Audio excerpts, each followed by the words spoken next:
شفنا بوست تاني من مسؤول تاني ومكتوب فيه ايه في البوست: لليوم الثاني على التوالي تستمر احتفالات الإعلام الرياضي وجمهور الزمالك ابتهاجا بالفوز الإعجازي الأسطوري على نادي الكهرباء، ذلك الانتصار التاريخي الذي أعاد رسم مفاهيم الكرة وأثبت أن المستحيل مجرد وجهة نظر.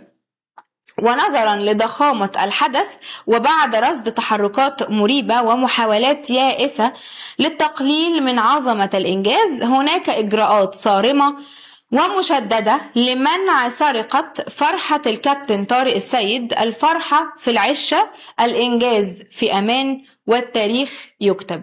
طيب بجد حقيقي يعني البوست أصلا شارح نفسه طبعا حدث مهم، ويعني واثبت ان المستحيل فعلا مجرد وجهة نظر. هو احنا في ظل كل الظروف الصعبة دي وبنقدر نجيب 5 أهداف. ده على فكرة حاجة في أندية تانية مستحيلة، أندية تانية عندهم لعيبة بالمليارات ومش بيقدروا يوصلوا للي مدرسة الفن والهندسة بتعرف تحققه. دي حاجة مهمة جدا. يعني كمان بنتدخل في فرحة النادي والجماهير، كمان بنتدخل في كل تفاصيل نادي الزمالك ايا كان.